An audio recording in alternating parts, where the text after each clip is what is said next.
Muchas gracias.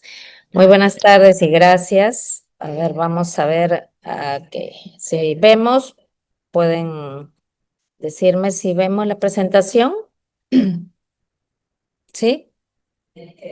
¿Se ve? Correcto. Ok, muchas gracias por el feedback. Muy bien. Bueno, me toca hablar de un tema que es bien importante, pero poco hablado, fundamental y básicamente por la experiencia también que tenemos en el Comité de Ética, porque hay muchas investigaciones que llegan de las ciencias sociales, de enfermería, de psicología, de educación, que usan muchos instrumentos. Pero es fundamental entender que cuando investigamos, no solamente necesitamos conocer el tema del cual estamos investigando, sino también los aspectos legales. Y aquí no solamente hay un tema ético, sino es un tema legal en torno al uso de los instrumentos de investigación. Bien, voy a pasar. Bien, primero entender lo que es la conducta ética de investigación. Como sabemos, la conducta ética de investigación es el respeto que nosotros vamos a demostrar dentro de lo que es los derechos humanos, obviamente en todo el proceso de la práctica investigativa. Pero sabemos también que la tecnología actualmente, ya hemos visto en las anteriores presentaciones, es una necesidad, es una ayuda, pero también nos enfrenta a nuevos retos, a nuevos dilemas éticos, cuando tenemos muchas veces las cosas a veces fácil, ¿no? Como yo antes les cuento a los alumnos, cuando yo investigaba, claro, en mis inicios, yo tenía que ir a la biblioteca, tenía que buscar el libro, ¿no? Pero ahora con un clic o pidiéndole algo a la inteligencia artificial nos puede dar. Entonces, ciertamente, la tecnología es un nuevo escenario que es importante tenerlo en cuenta. Y para esto, obviamente, se han creado las instituciones una serie de códigos, documentos, reglamentos, más comúnmente llamados códigos de ética para la investigación, pero también hay códigos de ética profesionales, ¿no? Que muchas veces lo que nos hacen es, nos instan, nos reglamentan, nos dicen lo que debemos y lo que no debemos hacer en nuestra práctica. Sin embargo, es importante decir que estos códigos de ética no son unos documentos legales, ¿no? Sino son documentos éticos, no tienen una implicancia legal. Sin embargo, nuestra conducta frente, como hemos visto, al plagio, frente a tomar cosas que no son nuestras o apropiarnos, eso sí podría implicar, ¿no? Obviamente un proceso legal y es importante y hacia allí vamos entrando, ¿no? Entonces, eso es lo principal. Como ustedes saben, y bueno, los que investigan y nosotros lo del lado del comité de ética, siempre recibimos proyectos de investigación que piensan evaluar una, dos o más variables con test, pruebas, instrumentos, llámenle como quieran, que miden los aspectos tanto psicológicos de la personalidad o aspectos educativos, ¿no? Entonces tenemos por allí muchas pruebas que se presentan en los protocolos, como son pruebas, por ejemplo, de eficacia académica, afrontamiento al estrés, depresión, ansiedad, muchos instrumentos. Y como dijo anteriormente Jorge, nosotros siempre partimos del principio de confianza.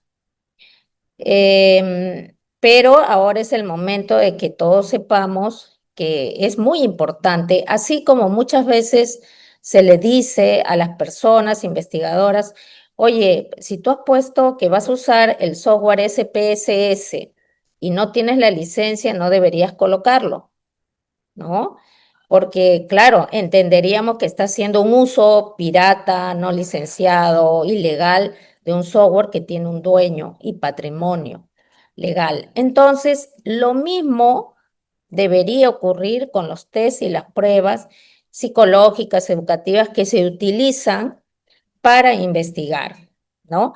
Entendemos que los test y las pruebas muchas veces difieren cuando el uso, el propósito, cuando yo voy a hacerlo en una investigación, como también en una práctica profesional o institucional. Obviamente, si yo aplico un instrumento en mi práctica profesional, es para diagnosticar, para solucionar un problema de una persona que ha acudido a mí, ¿no? Por un problema de salud mental, etcétera.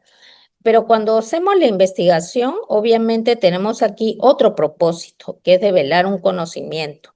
Entonces es importante tener claridad sobre esta finalidad.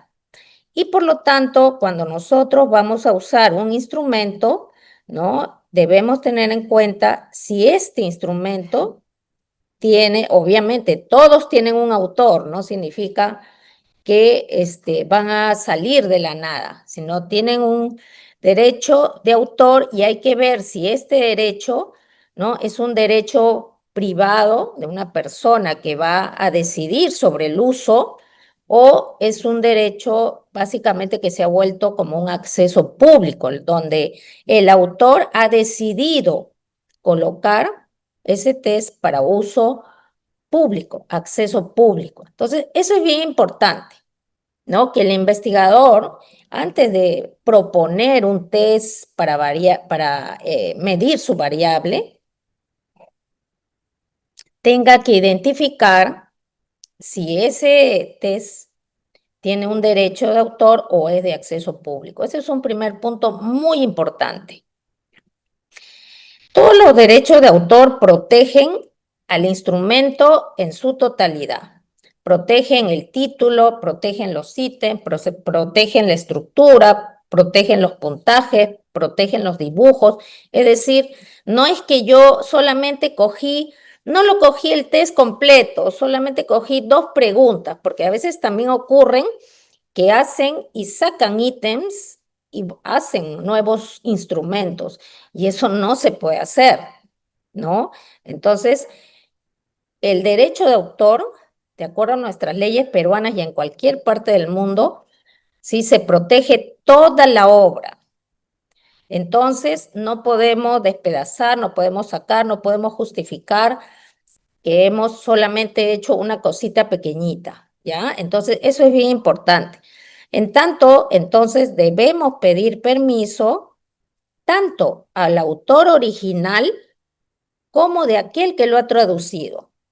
Por ejemplo, nosotros traemos una prueba que es hecha, no sé, en idioma, el inglés, y aquí en el Perú lo que se hace es una adaptación, una traducción. Entonces, tenemos que pedir el permiso al autor original e incluso al que ha traducido. Y eso es bien importante, ¿no? Porque eso nos va a ayudar a que nosotros podamos respetar la originalidad y el derecho de autor. Obviamente, este autor nos puede dar un libre uso. Nosotros le escribimos un correo y el autor nos puede decir, sí, úsalo, no tengo ningún problema. O de repente el autor nos dice, puedes usarlo, pero solamente lo puedes usar en 20 personas.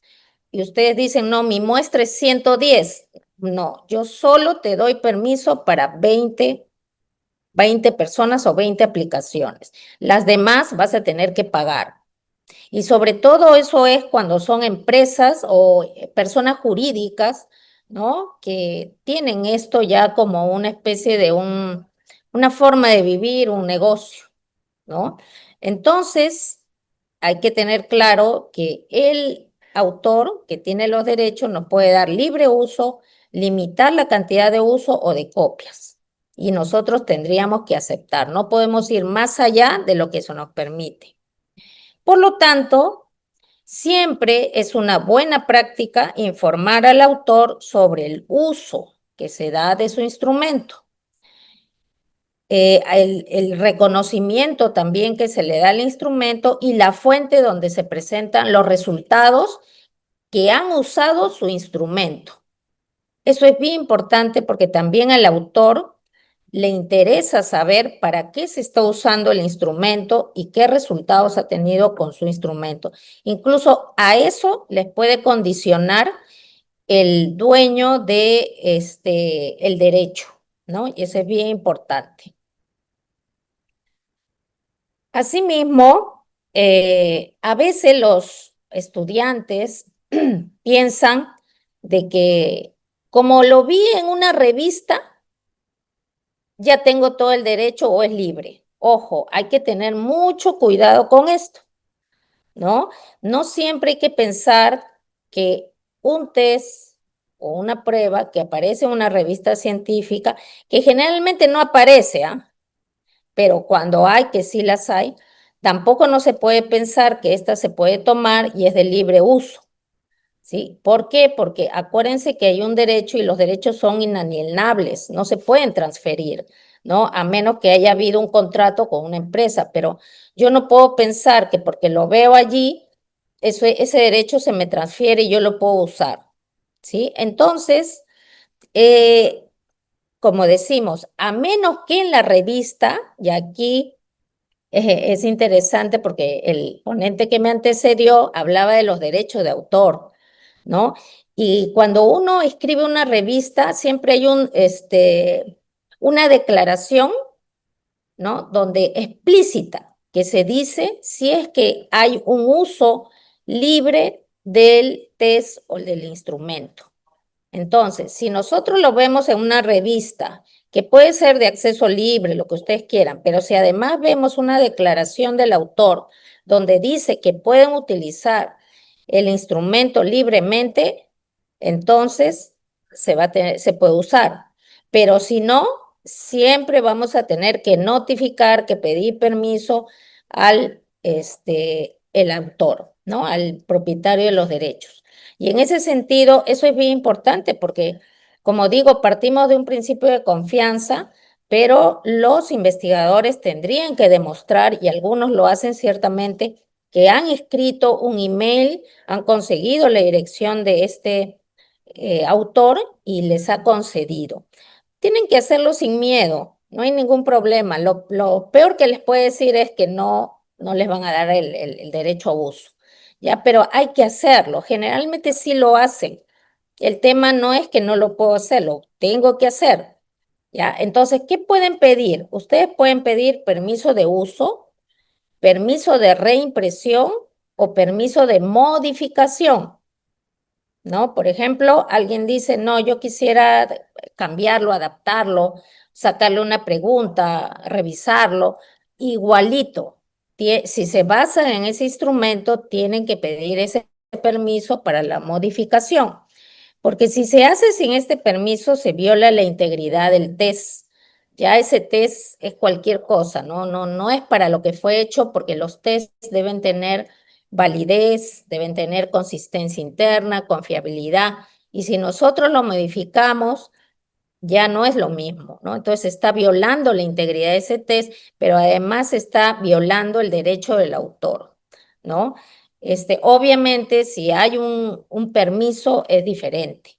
Entonces, siempre debemos pedir un permiso porque esto incluso implica legalmente unas cuestiones importantes. Entonces, hay implicaciones legales, ¿no? Nosotros, bueno, a nosotros estos temas de derecho de autor o patentes, que también se les llama, estos están regidos obviamente por una serie de documentos como el decreto legislativo 822 y el decreto legislativo 823, que regula la propiedad intelectual y los derechos de autor, ¿no? Entonces, a ver, la propiedad intelectual, que ya han hablado algo del plagio y esto, protege una idea sobre una creación. Puede ser un método, un libro, una estrategia pedagógica. Eh, si la idea está sin formalizarla, no hay forma de protegerla, ¿no? Ante la ley de propiedad intelectual. Para el Estado peruano se tiene que formalizar. Por eso que hay estos problemas, era mi idea, yo lo escribí esto, y hay estas querellas que luego hay que demostrar, ¿no? Entonces, si alguien tiene una idea ha innovado un método, ha creado un método, ha hecho algo, tiene que inscribirlo, tiene que registrarlo, ¿no? Entonces, eso es bien importante. Y sobre todo, esto se protege por un tiempo limitado. Siempre los derechos de autor o la propiedad intelectual es por un tiempo limitado y luego pasa a ser público, ¿no? Porque tampoco no es que siempre va a ser por siempre limitado. Hay diferentes, bueno, a nivel internacional, en Estados Unidos, que es donde se regula más estos derechos y son más amplios, se dice que las obras, ¿no? Pueden tener un derecho de autor que se proteja, que dura en realidad toda la vida del autor, es decir, hasta que se muere el autor y 70 años más. En el Perú, se ha regulado desde el año 61 y se comenzó a hablar de 25 años después de fallecer una persona, pero luego se habla de 50 años, ¿no? Se ha ampliado, pero en otros países y en Estados Unidos se habla de 70 años más. Luego de ese periodo, esto ya se vuelve público. Entonces, claro, para esto necesitamos revisar, pedir información al autor y por último, revisar las bases de datos de patentes o de propiedad intelectual que nos permita ver cuándo es que se registró, ¿no? Para poder saber si es de uso público, masivo, acceso abierto o todavía tiene una limitación, ¿no? Entonces, eso es bien importante dentro de las normas. Y algo también fundamental es este tema. Dentro de la propiedad de propiedad intelectual se habla del uso legítimo. ¿Qué cosa es el uso legítimo? Esta es una salida que algunos le dan a la norma y dice que esta es una limitación de la ley de los derechos de autor que permite el uso de obras protegidas sin autorización previa, pero solamente en casos específicos. Por ejemplo, si una profesora de universidad, de escuela, quisiera usar algún libro, algún extracto de un libro en su clase, sí puede sacar unas copias y poder repartirlas, ¿no? Para que justamente esa obra en su totalidad sea protegida. Es decir, para efectos educativos, ¿no? Para efectos de la enseñanza, sí hay una limitación que es el uso legítimo, ¿no? Que lo puedes utilizar, no la obra completa, no todo, algunos extractos, solamente para el uso de los alumnos, y esto lo puedes hacer sin obtener un primero en permiso. Pero a veces ocurre que este uso legítimo también, ¿no? Permite a un estudiante citar una pequeña parte de una obra protegida en el trabajo de investigación.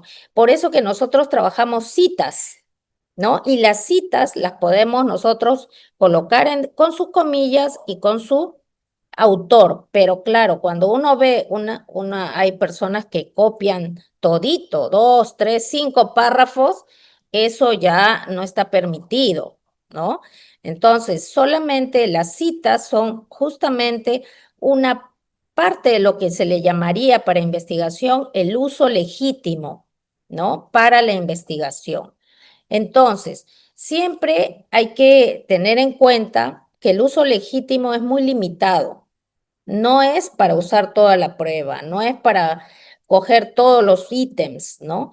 Entonces, solamente es para efecto de la enseñanza y en el caso de la investigación, para poder citar una pequeña parte de alguna obra que está protegida, ¿no? Entonces, pero algunos piensan que el uso legítimo le da derecho a usar cualquier cosa completa y no es así porque eso tiene implicancias legales, ¿no? Incluso ahora hay empresas que se dedican, ojo, a monitorear quién está utilizando obras patentadas o obras con propiedad intelectual y te cae inmediatamente una carta, porque ahora también ese es otro negocio de la gente que se está dedicando a identificar usos inapropiados para querellarlas y ganar juicios. Entonces debemos tener cuidado porque no solamente cae un proceso legal al investigador, sino probablemente a la institución educativa por un tema más solidario,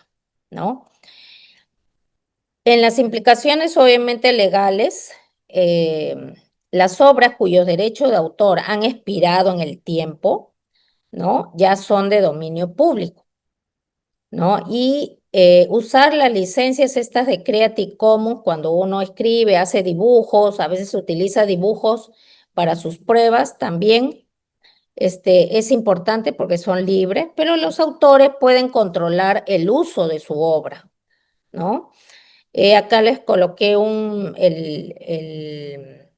el vínculo de Creative Commons para ver si es que ustedes quieren, ahí pueden conseguir varias cosas que pueden ser libres hasta cierto punto, porque las personas que colocan allí todos sus inventos, sus ideas, también pueden gestionar hasta cuándo y hasta dónde tú puedes utilizar estas cosas que son libres, ¿no?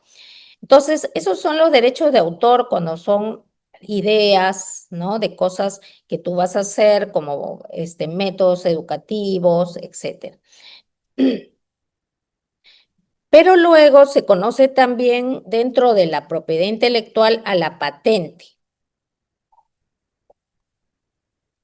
Y la patente se da sobre la invención, el otro es sobre una obra, este es sobre una invención de un producto o proceso, ¿no? Que excluye, las patentes excluye a otros de fabricar, de ofrecer en venta o vender la invención, ¿no? Y es importante porque el registro de la patente no es que uno puede registrar cualquier cosa que uno invente, sino este producto debe tener ciertas condiciones que demuestre que es algo innovador.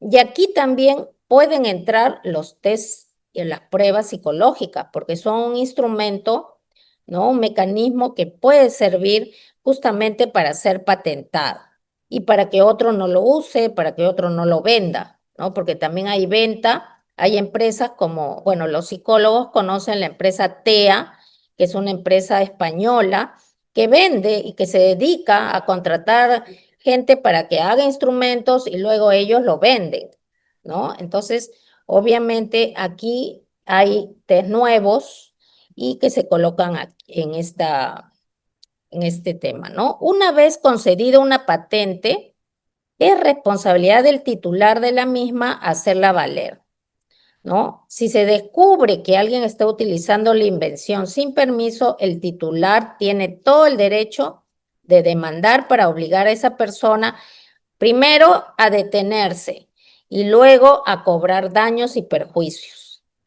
Y miren, yo he visto casos que ha pasado esto, ¿no? Entonces llegan cartas que se está utilizando, así sea de investigación, dice, sí, pero yo no te he autorizado y yo tengo el derecho de autorizarte, ¿no? Entonces, primero detienes y luego te cobro los daños, ¿no? Que los daños, como ellos dicen, de todo lo que no han cobrado, ¿ya? Entonces, todos los inventos se patentan y las obras de autor se registran, ¿no? Repito, todos los inventos se patentan y se les llaman patentes, todos los inventos.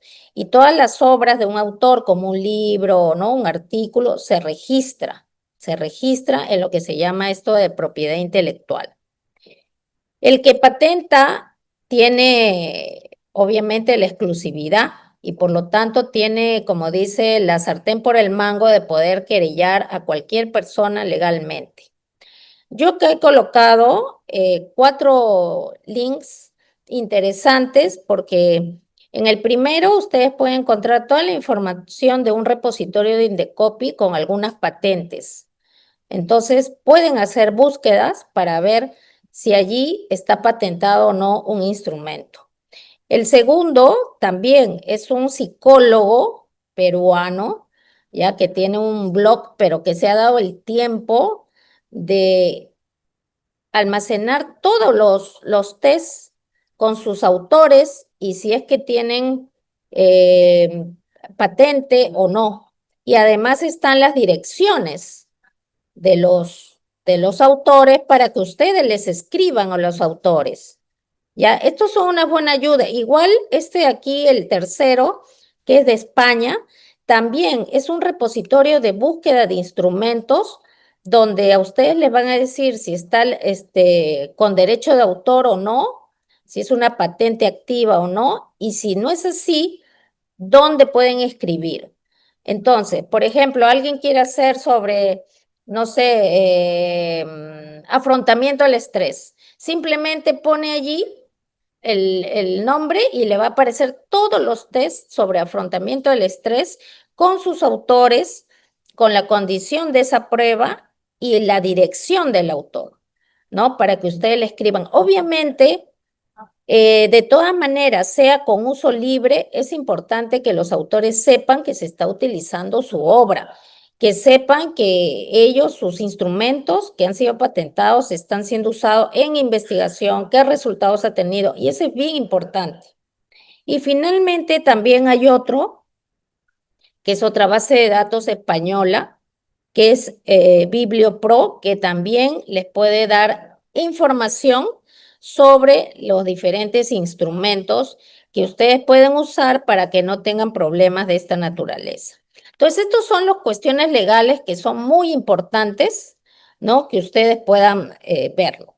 Y las implicaciones éticas tiene que ver, obviamente, no coger algo que no es nuestro sin citarlo, hay que respetar el derecho de autor. También cada vez que nosotros utilizamos un instrumento, es importante que lo sepamos utilizar y estemos calificados para usarlo, ¿no? Entonces, eso es bien importante. La confidencialidad de los resultados que demande, ¿no? La aplicación de los instrumentos. Ya está además, también lo dijeron, el consentimiento informado es fundamental al aplicar los test para que las personas sepan qué es lo que van a estar, hacia qué se van a someter, qué es lo que se va a medir, qué es lo que se espera, ¿no? La privacidad y protección de datos personales es muy importante, sobre todo porque ahora hay muchos instrumentos test que son en virtualidad. Entonces, ¿cómo podemos proteger la privacidad y la protección de datos personales? El que menos ya sabe también que existe una ley en el Perú que es la 29733, que es la Ley de Protección de Datos Personales, ¿no? Entonces, así como vamos viendo, oye, no puedo coger esta base de datos, no puedo pedir este dato porque es personal, ya hay una ley, la 29733, que protege. No puedo poner esto del software porque no tengo licencia, igual. Para este caso, también debemos prever de que los instrumentos que utilicemos no tengan, o que tengan, mejor dicho, un permiso de uso, ¿no? Entregar los resultados, y también a veces es importante la declaración del conflicto de interés, sobre todo cuando a veces construimos una prueba con apoyo de un financiador, porque hay intereses que están involucrados y eso es muy importante dentro de lo que es la investigación. Muy bien, creo que he corrido, pero ya al final he acabado a tiempo. Agradezco esta oportunidad para darme en este tema tan importante que cada vez nos llama a aplicarlo más. Gracias. Muy bien, doctora Olga, muchas gracias a usted. Tenemos algunas preguntas. Vamos con la primera. Buenas tardes, una consulta. En el caso de una tesis, ¿debemos esperar a que el autor nos dé la autorización del instrumento para continuar? Actualmente hay varios tesistas que se quedan estancados porque el autor no responde o demora en responder. ¿Qué se puede hacer en ese caso? Bueno, ¿qué se puede hacer? En realidad, yo no te voy a decir, claro, primero, para tesis, para investigación independiente, para cualquier tipo de investigación que use una prueba, sí tienes que pedir siempre el permiso, evidenciar que tienes un permiso para evitar temas legales y también temas de ética. Lo otro, bueno, ya ahí te he mostrado algunos vínculos, links, y de verdad que es una maravilla. Ahora con esto de la virtualidad, tú tienes muchos repositorios y puedes, por ejemplo, a ti te interesa autoestima. No solamente hay la de Coppersmith, ¿no? O no solamente hay una prueba de un autor X, puedes buscar otra prueba y puedes intentar pedir permiso a diferentes autores a ver cuál en tu caso te responde primero. Yo sé que hay una premura por la tesis, pero es parte de la obligación que tenemos en la conducta responsable. Esa sería mi respuesta. Ok, doctora. Bien, hay otra pregunta. En las investigaciones donde se usan test psicológicos, ¿es ético publicar los protocolos de los test en los anexos? No es ético, obviamente, porque si partamos de dónde proviene ese test.